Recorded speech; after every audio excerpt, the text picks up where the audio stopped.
Bonjour les enfants, j'espère que vous allez bien et j'espère que vous avez bien travaillé hier sur ce qu'on vous a envoyé.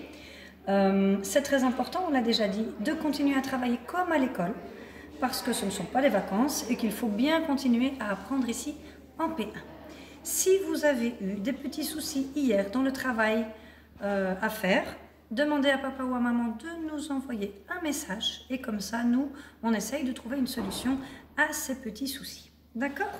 Alors, maintenant, je vous présente le travail d'aujourd'hui. Aujourd'hui, nous sommes le mardi 17 mars. Donc, sur chaque feuille, il y a la date écrite. Donc, regarde vraiment bien que tu es à la bonne date et pas sur une autre feuille. En lecture, tu dois reprendre le petit livre de Samy Rêve, que tu as soit imprimé et donc tu l'as comme un petit livre, soit tu l'as sur l'ordinateur ou la tablette et donc tu as des petites images. Tu reprends ce livre et tu vas lire de la page 6 à la page 12. Tu essayes de lire tout seul, sans la chaîne vidéo, sans écouter l'histoire que M. Namik avait racontée hier. D'accord? Ensuite, pour la question 2, tu vas essayer de lire la phrase ici, qui est une phrase avec des mots du livre, et puis tu vas essayer de retrouver la fonction de chaque mot. Donc, on l'a déjà fait en classe, tu sais bien que le personnage, dans une phrase, on le met en bleu. D'accord? Donc, ce personnage, tu cherches qui est le personnage dans la phrase et tu l'entoures en bleu. Ok? La question qu'on pose pour trouver le personnage, c'est qui? Donc, si tu poses la question qui, ta réponse, c'est ton personnage. Ensuite, tu vas essayer de trouver dans cette phrase-là, qu'est-ce que l'action? Quelle action fait ton personnage? Qu'est-ce qu'il fait? Donc, c'est la couleur rouge. Que fait-il? Et tu l'entoures en rouge. Est-ce qu'il mange? Est-ce qu'il boit? Est-ce qu'il marche? Retrouve dans ta phrase le mot qui représente l'action. Ok? Et puis après, tu vas un petit peu plus loin dans ta phrase et tu cherches le complément. Donc, le complément, on en avait déjà parlé, c'est un mot qui va nous dire où se passe l'action, ou bien comment se passe l'action, ou bien quand se passe l'action, ou bien de quoi on parle, ou bien de qui on parle.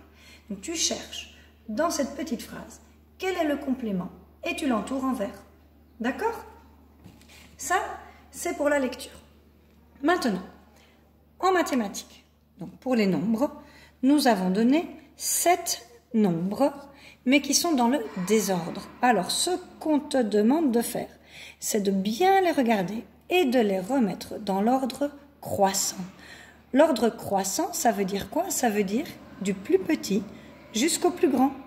Alors, on t'a déjà mis un petit indice parce que le 0, on l'a mis au tout début et on l'a barré. Donc, toi, tu dois essayer de retrouver les 6 autres nombres et de les remettre dans l'ordre. Compris?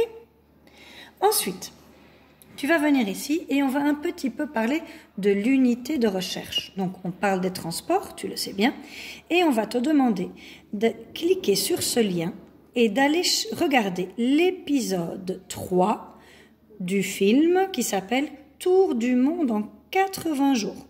D'accord? C'est un petit dessin animé que tu vas regarder et quand tu l'as regardé, tu vas dessiner ici en bas les moyens de transport que tu as vus dans cet épisode-là. Tu ne dois pas mettre des moyens de transport que tu connais. Tu mets seulement ceux que tu as vus dans l'épisode. Et puis, si tu aimes bien cet épisode et que tu as envie de regarder les autres, eh bien, il n'y a pas de problème. Fais-toi plaisir et regarde les autres. Ensuite, encore un petit peu de lecture.